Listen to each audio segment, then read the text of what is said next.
I did see comment earlier that at least some of you are having a little struggle with keeping up with the reading. I want to encourage you because First and Second Samuel, First and Second Chronicles, and First and Second Kings, those are a challenge, folks. And if you're all caught up, my hat's off to you. If you're not, I want to encourage you to keep pressing on. Try to get the reading done as we finish up these historical records, First and Second Samuel, First and Second Kings, and First and Second Chronicles. We will go very quickly next week into Ezra and Nehemiah. And Ezra and Nehemiah are tied in very closely to these two books of the Chronicles. So try to keep up as best as you can. First and Second Chronicles, as was the case with Samuel and Kings, were one book in the original Hebrew Bible. And Jewish tradition says they were actually written by Ezra. You may recognize his name because one of the books we're going to study next Wednesday has his name on it. And many believe, and many scholars believe, First and Second Chronicles was written by Ezra actually after he returned to Jerusalem from the Babylonian captivity. And these two books would have been of particular importance to the returning exiles, because they were trying to reestablish that not only their country, but their entire way of life, their government, and more importantly, their religious system, their faith. And so the writer of First and Second Chronicles takes some time to give us an overview, actually specifically to give them an overview of certain events and a genealogy that traces all the way from Adam to Nehemiah. We'll learn next Wednesday how important Nehemiah is in the Old Testament history. You may have noticed some repetition. You may have also noticed some filling of the gaps after reading First and Second Samuel and First and Second Kings. As you read First and Second Chronicles, hopefully you recognize some things, some names and some places and some events, and that is by design. However, you're going to notice that First and Second Chronicles deals almost exclusively with Judah. Remember, Judah is the southern kingdom. They were the ones that were carried off into Babylonian captivity, and they are the ones that are now returning as this record is given to them by Ezra. And he wants to make sure they understand where they've come from and who they worship. So with that kind of background, let's go into the outline. I know there were a lot of names and genealogies. From the perspective of the writer, however, these are really, really important because he is establishing their tie all the way back to Abraham and even through to Adam. He's building their genealogical foundation, if you will, and tracing their heritage up through the generations so that they know where they've come from. He's also reestablishing David's throne. He's got to make sure there's a succession for the king of Judah. And he's also establishing things like a progression for the Levites, for those who will serve in the tabernacle and in the religious exercises. And he's also going to try and establish a line for the high priest. All of these things mattered because everything moved in succession, and this will bring the new nation, the returning nation rather, some stability. And so once the genealogical record moves through the patriarchs, it comes through Adam and then Noah, Abraham, Isaac, and Jacob, who you'll note the writer now refers to as Israel. Remember, Jacob and Israel are the same guy. However, this record, once he gets through those patriarchs, it is not a perfect step-by-step record. It lists generational highlights along the way to David. That's why when you read the genealogies in Samuel and Kings, in those 4 books, there is some difference. We'll also read genealogies in the books that we study in the future, and there are slight variations, but that's all right because the writer of 1st and 2nd Chronicles is giving us the highlights as he moves through this genealogy. He's only concerned with connecting Judah to its roots. And remember, his purpose is no longer the whole nation of Israel. His purpose is now focused down on Judah. The greater portion of the northern kingdom that was known as Israel is now gone. They will not return from the exile. And so we're dealing with a smaller portion of the nation at this point, and he wants to make sure that everybody knows they're legitimate. He's not making this up. He's not pulling political games here. He is using the actual established record to remind people of how important this is. And so he moves from Adam to Seth to Enosh to Kenan to Mahalalel to Jared to Enoch to Methuselah to Lamech and to Noah. Then he lists Noah's sons, Shem, Ham, and Japheth, and their descendants. Now, you may have noticed as you read the descendants of Shem, Ham, and Japheth, you're seeing the names of some of the nations that will appear in the Old Testament record. Some of the nations that the Israelites would deal with later on actually came out from Shem, Ham, and Japheth. And then he moves through Abraham's 2 sons, Isaac and Ishmael, and then Isaac's sons, Esau and Jacob, also known as Israel, and then Jacob's sons. This is where the 12 tribes come in. We've covered this before. Reuben, Simeon, Levi, Judah, Issachar, Zebulun, Dan, Joseph, Benjamin, Naphtali, Gad, and Asher. He also makes notes of Esau's descendants. Elsewhere in the Old Testament, they will be known as the Edomites. Then he moves from there into Judah's descendants. We're up to chapter 2 now. And Judah's entire sordid story we have already covered. If you want to review it, it's in Genesis 38. Judah was not really a model citizen. He had 5 sons, but the first 3 are not even mentioned in this record because the chronicler is only concerned with tracing King David's genealogy. And so he traces it from Judah, Perez, Hezron, Ram, Nahshon, Salmon, Boaz. Yes, that Boaz from the book of Ruth. Obed, Jesse, and then David. And then in chapter 3, he lists David's descendants. David actually had 20 children, including Solomon. And that's when the writer begins to trace the succession of the kings of Judah.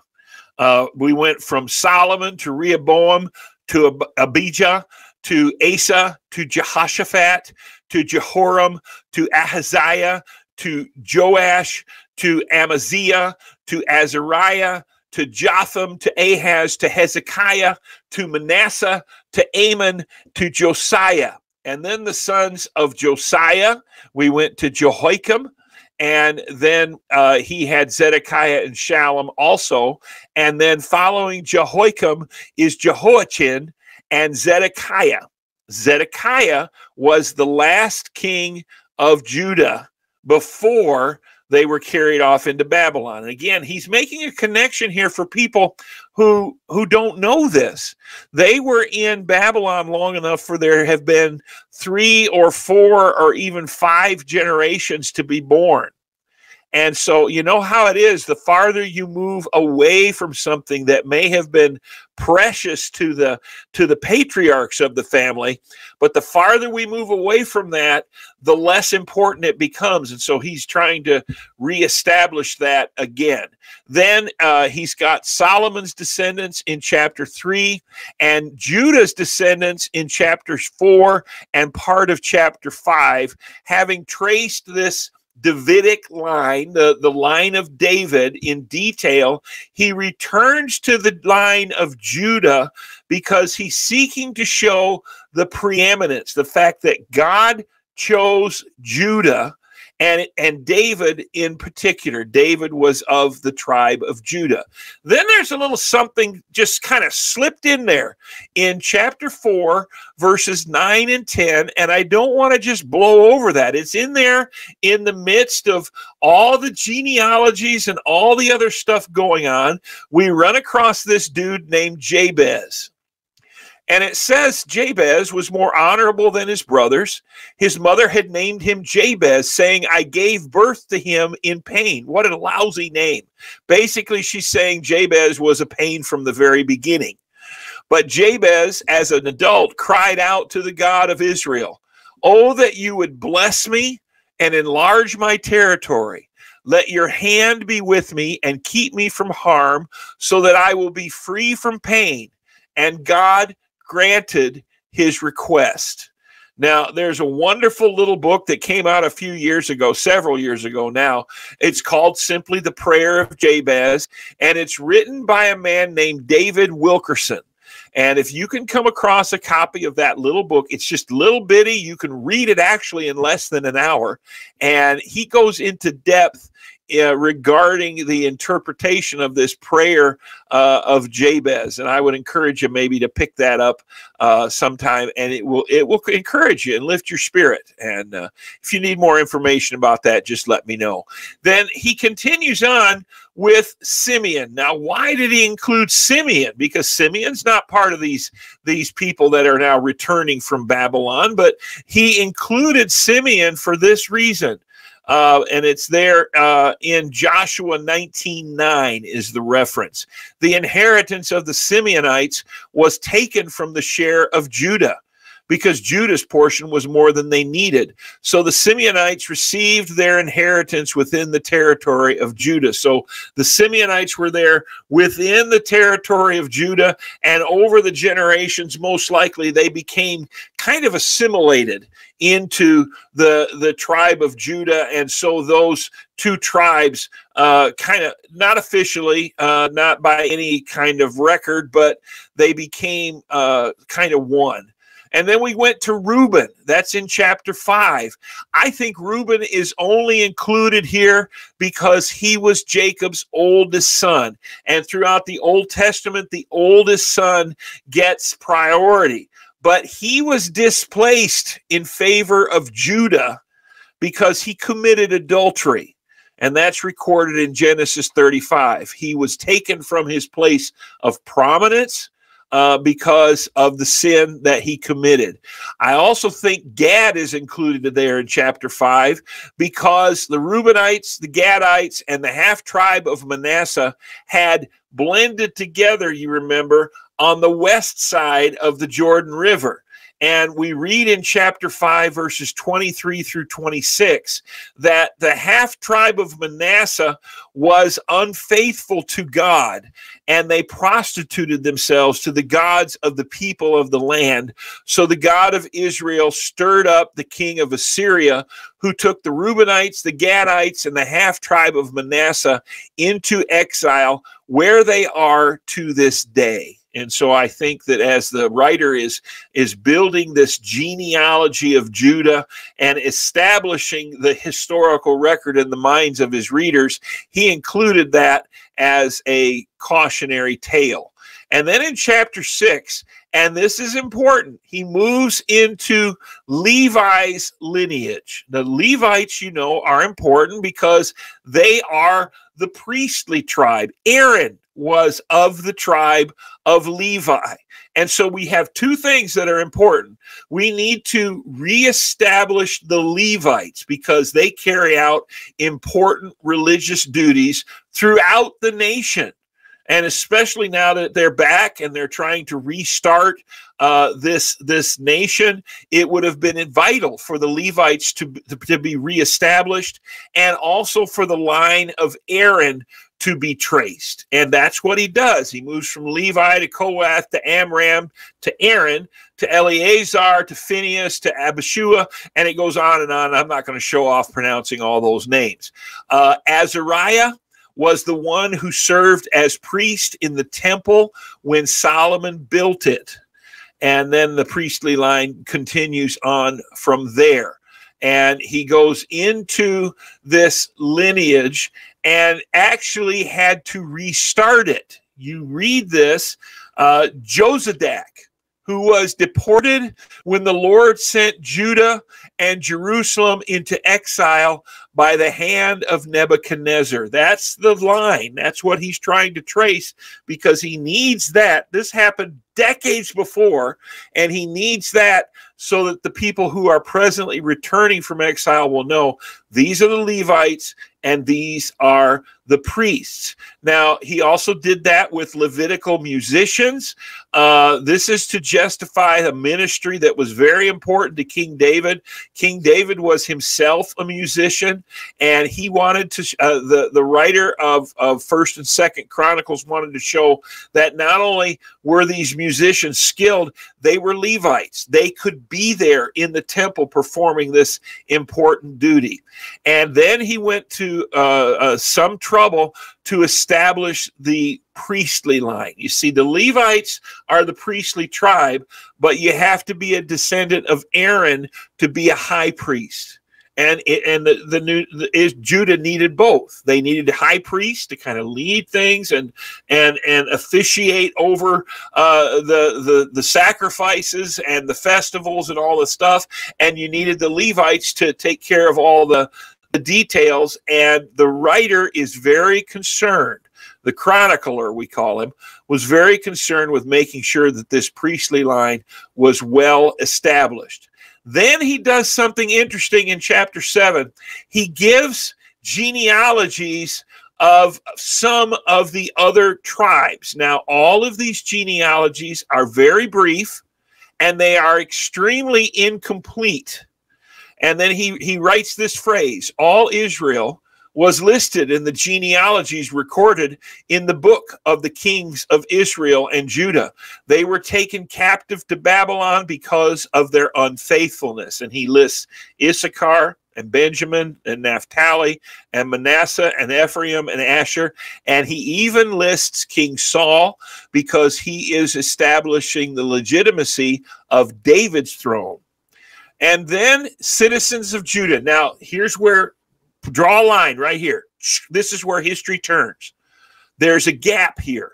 He's listed all these genealogies all the way up to chapter 9, and all of that would have been before the captivity. And there is virtually no record for this decades-long gap between the captivity and the return from Babylon. And so it takes up in chapter 9, these are the citizens of Jerusalem.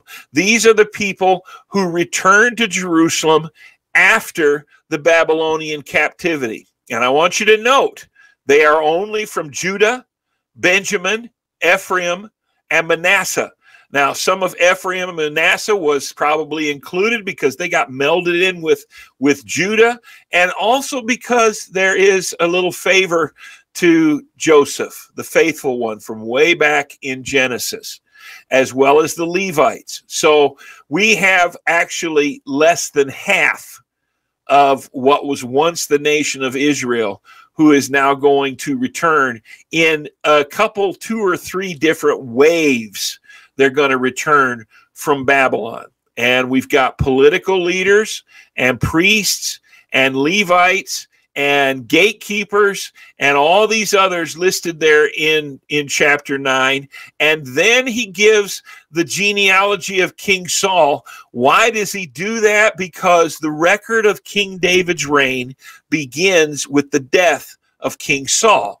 And he wants to establish David, which he will spend the rest of the book doing. Chapters 10 through 29 are all about David. And there is a lot of repetition. So we're not going to do, we're going to try to avoid as much repetition as we can. You see there in chapter 10, verses 13 and 14, the death of Saul. And then David is anointed king, and he conquered Jerusalem in chapter 11. I really enjoy reading chapters 11 and 12. These are the exploits. When I was a kid, I loved to collect baseball cards and, read the stats and all that. In effect, chapters 11 and 12 are the baseball cards of David's mighty men. These are the guys that came to him before he had actually ascended to the throne, before he had actually come into power. He's still getting established, and these are the guys that are around him. These are the special forces, the elite ones. And in chapters 11 and 12, the chronicler lists David's mighty men and their exploits. So David's throne is established, and he has decided now is the time to bring the Ark of the Covenant back home to Jerusalem. He wants to get it set up. You know, the tabernacle is set up. Actually, the tabernacle by this time may have actually even been it was established there at Shiloh during the reign of David. And so David conferred with his officers, and he said, hey, let's bring the Ark of the Covenant back. You recall that it had gotten moved, and we studied that before. So they moved the Ark of God from Abinadab's house, and when they came to the threshing floor of Kedon, Uzzah reached out his hand to steady the Ark because the oxen stumbled. The Lord's anger burned against Uzzah, and he struck him down because he had put his hand on the ark. This made David angry. Do you ever get angry with God? Yeah, me too. There are things about life that I do not understand, and there are things that I, in my human limitations, think God ought to do something about. Yeah, thank you all for your honesty. I want to let you know that it is okay. It is okay to be angry or disappointed. Sometimes we struggle because we don't understand what God is up to. That's David. Now, why was God so concerned that no one was supposed to touch the Ark of the Covenant? I don't know. But that was God's rule. He held to it, and this guy Uzzah reached out to steady it. When the oxen stumbled, he thought it was going to fall. And the only application I have is maybe God wants to make sure we know he doesn't need our help. Maybe that's the point.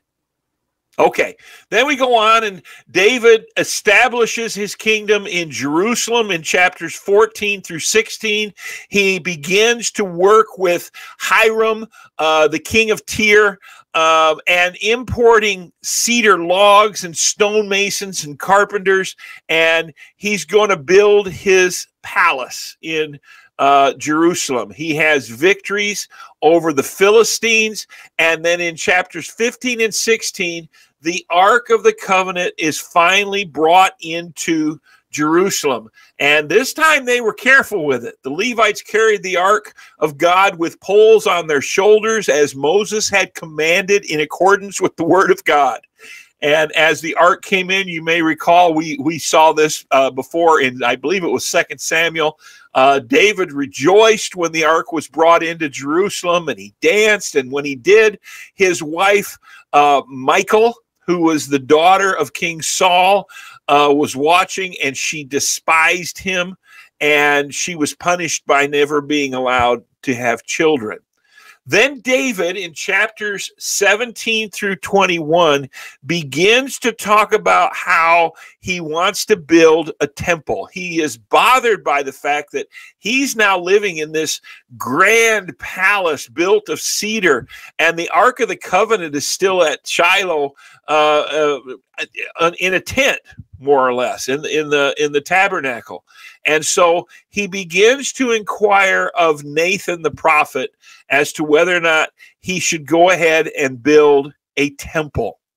And the word came back to him, and he was told by God that you are not the one to build me a house to dwell in. I declare to you that the Lord will build a house for you. I will raise up your offspring to succeed you, and I will establish his kingdom.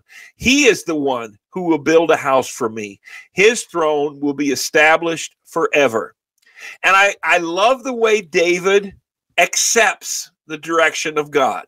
He's got this project. Oh, you know, and David is a conqueror. He's a soldier. He's a builder. He wants to build a temple. And God says, don't do it. Your son is going to do it. And so over the course of the next several years, David begins the process of collecting materials. And he wins many victories over the Philistines, the Moabites, and the Arameans, and the Edomites, and the Ammonites. And then he did something foolish. He chose to count his troops. And this angered God. God never wanted David to count his troops because he didn't want David depending on the size of his army.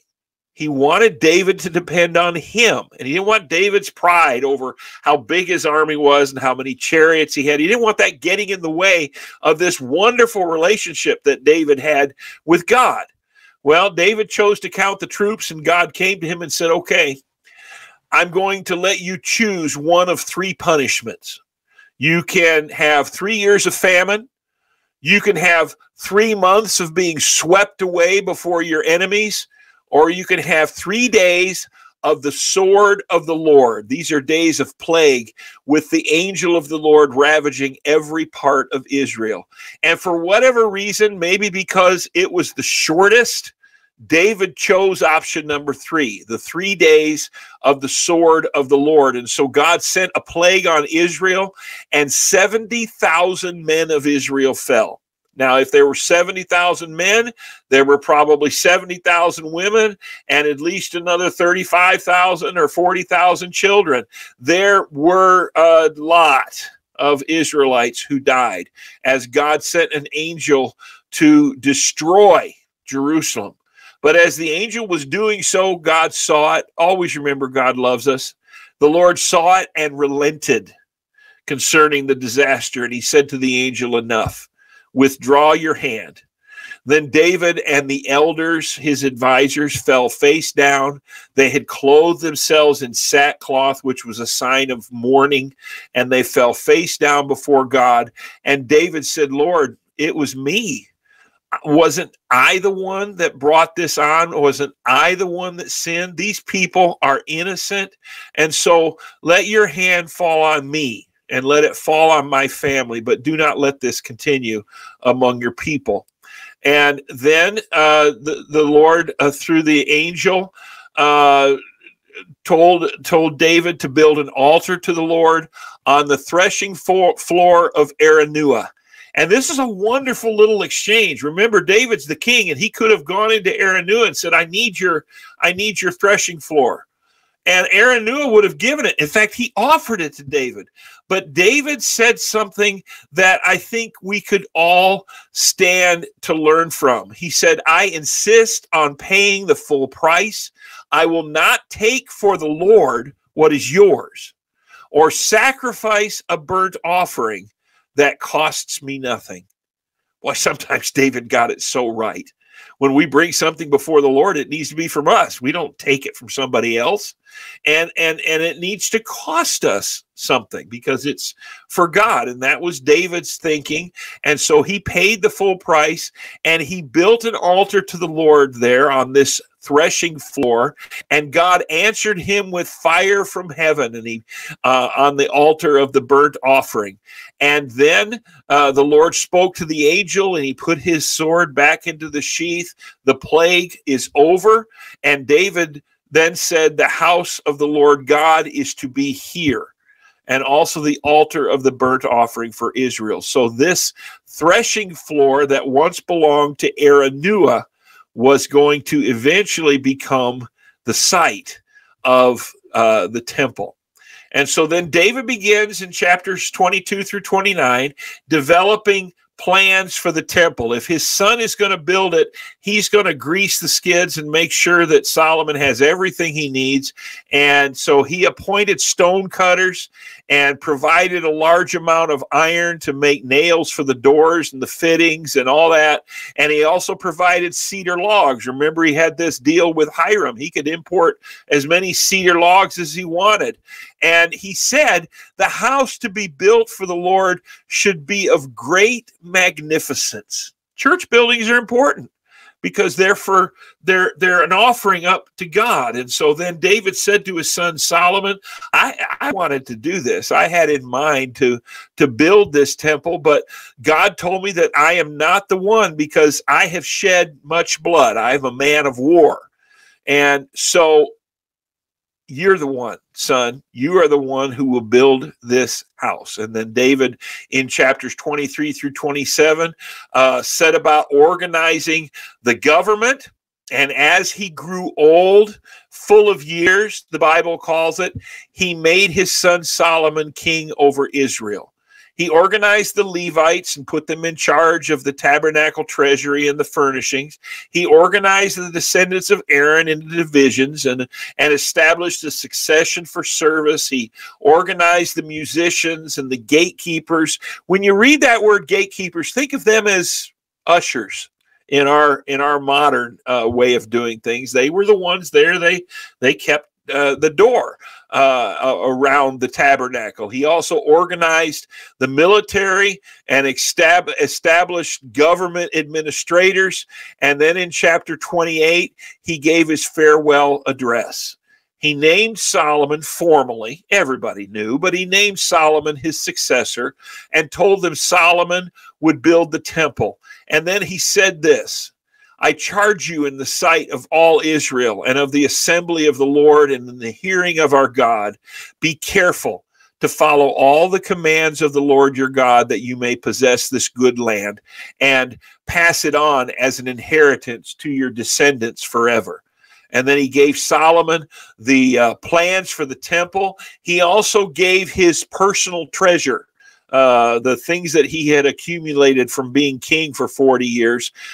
He gave all of that wealth for the construction of the temple, and he challenged other leaders to do the same, and they did. And the people accepted Solomon as king, and then David died, having ruled over Israel for 40 years. Now, we've still got a little bit of time. Let's press on into 2 Chronicles because we begin there in verses 1 through 9 with the reign of Solomon. Remember, we're primarily concerned with Judah. And there is particular emphasis in 2 Chronicles on the good kings. You may have noticed as you read down through that, if it was a bad king, there was only a couple sentences. If it was a good king, they got a little more ink. And so that was by design. The chronicler is establishing the progression of David's throne, and also he's establishing the importance of these good kings. You probably noticed too that 2 Chronicles is especially close to 1st and 2nd Kings. This is where the repetition really comes to bear. And so Solomon's reign is there in chapters 1 through 9. He was known as a king of wisdom and prosperity, and it says Solomon established himself firmly over his kingdom, for the Lord his God was with him and made him exceedingly great. And you remember the chronicler repeats the story of how Solomon asked God for wisdom, and God was so pleased with that request that he also gave him wealth and fame and peace and long life. Then in chapters 2 through 5, Solomon gets started with the building of the temple. He conscripted 70,000 men as carriers. These are the guys that are going to haul the materials, and 80,000 as stone cutters in the hills. The stone that was used to build the temple was not cut within Jerusalem. It was cut out in the hills. And so the stone was cut there, and then the carriers would move these massive rectangular cubes of stone into Jerusalem to be put in place. And there were 3,600 people serving as foremen. And Solomon imported more cedar logs from Lebanon. That's still from Hiram, the guy his father set it up with. And he began to build the temple of the Lord in Jerusalem on Mount Moriah, where the Lord had appeared to his father David. It was on the threshing floor of Araunah the Jebusite. Remember, we just covered that. He began building on the 2nd day of the 2nd month in the 4th year of his reign. Now, I want you to get some of the details of the temple, and these are all given there in 2nd Chronicles. The temple was not a huge building. The foundation was 90 feet by 30 feet, roughly. I know the scripture uses cubits, but that's the conversion. About 90 feet by 30 feet. So really, as far as the foundation goes, our little church building was probably had a bigger footprint. And with that, there was a portico out in front. It's 30 feet wide and 30 feet high along the front of the building. He overlaid the inside with pure gold and paneled the main hall with juniper and covered it with fine gold and decorated it with palm tree and chain designs. He's going all out. He adorned the temple with precious stones, overlaid the ceiling beams and the door frames and the walls and doors with gold, and had carved cherubim on the walls. Now, the most holy place, you remember, that's the place inside, the innermost place where the Ark of the Covenant will eventually be placed. It was 30 by 30 inside the temple. And he overlaid the inside, get this, the conversion is 23 tons of gold were what was used to adorn the inside of the most holy place. The gold nails weighed a pound each. And he also overlaid the upper parts with gold, and he made a pair of sculptured cherubim, those are angels, and overlaid them with gold. The total wingspan of the cherubim was 30 feet. They stood on their feet facing the main hall, and he made a curtain of purple, blue, and crimson. This would separate the holy place from the rest of the temple. And for the front of the temple, he made 2 pillars, which together were 53 feet long. So these are probably like 25, 30-foot pillars on each side of the portico. Each had a capital. That's the part at the top that was 5 cubits high. That's, give or take, that's about 3 feet. He also made interwoven chains and put them on top of the pillars. He also made 100 pomegranates and attach them to the chains. These are weights. These are decorative weights on the chains. He erected pillars in the front of the temple. Then in chapters 4 and 5, we have the furnishings of the temple. There was a bronze altar, 30 feet long and 30 feet wide and 15 feet high. Now, it is not in the holy place. It's directly out in front of the temple. This huge pedestal of an altar is where they would do the burnt offerings. He made something called a sea of cast metal. It's a big round basin, 15 feet in diameter and 7 feet deep. And he put bulls on it to decorate it, and he made these 12 bulls that it was placed on, and the bulls were put in groups of 3 to form a base for this huge bowl. This bowl was 3 inches thick, and it would hold 18,000 gallons. He made 10 basins for washing. in them. The things used for burnt offerings were rinsed, but this sea was used only by the priests, who would ceremoniously wash themselves before going to make the sacrifices. He made gold lampstands and tables and sprinkling bowls and all the other stuff, and then they got together in chapters 5 through 7 for the dedication of the temple. There was great rejoicing with trumpets and music playing, and the people shouted and sang, and it was a time of great celebration. They brought the Ark of the Covenant in, and they placed it in the holy place between the under the wings of those two cherubim that had been built there.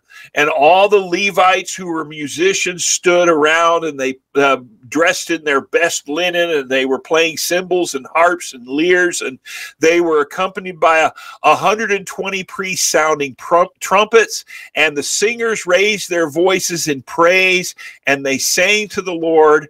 And Solomon prepared sacrifices because he was the king. He blessed the people and prayed a dedication prayer.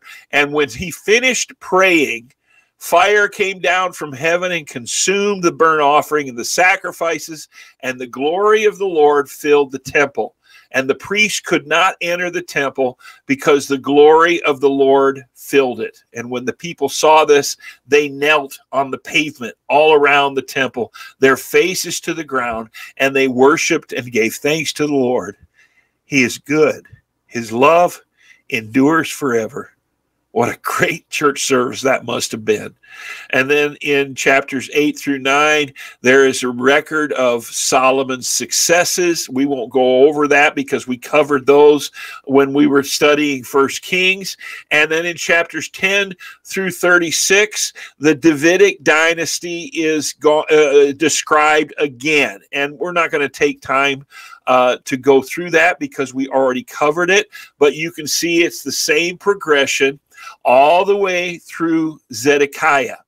And then there is the Babylonian conquest and exile in chapter 36. And the people were overrun. Let's see, the Lord had pity on his people, but they mocked God's messengers, despised his words, and scoffed at his prophets until the wrath of the Lord was aroused against his people. Remember, this is centuries after Solomon.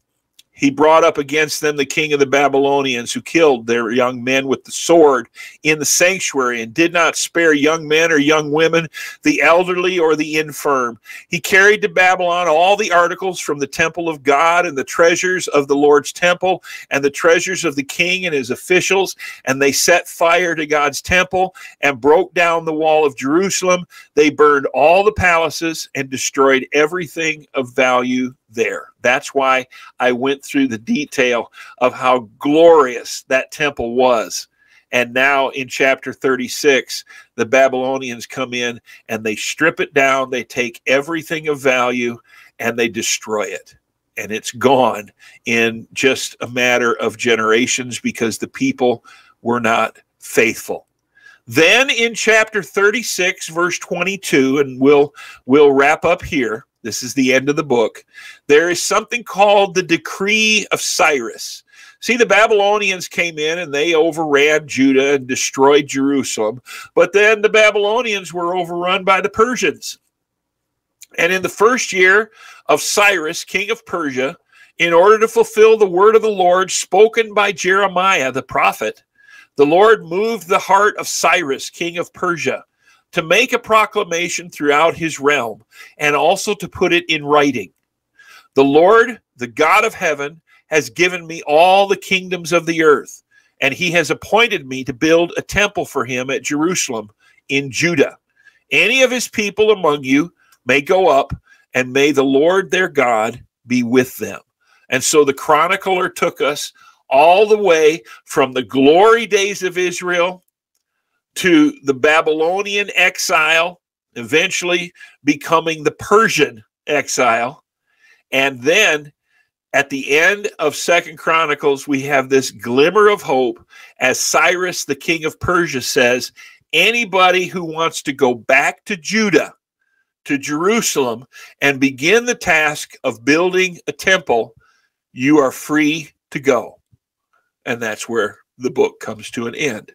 Next week, we will take up with Ezra and Nehemiah, which is the eyewitness account of the events that took place after they arrived back in Jerusalem. Thanks for being with me. I know it's a lot. You guys are doing a great job. If you're not caught up, just keep plugging away. You'll get there.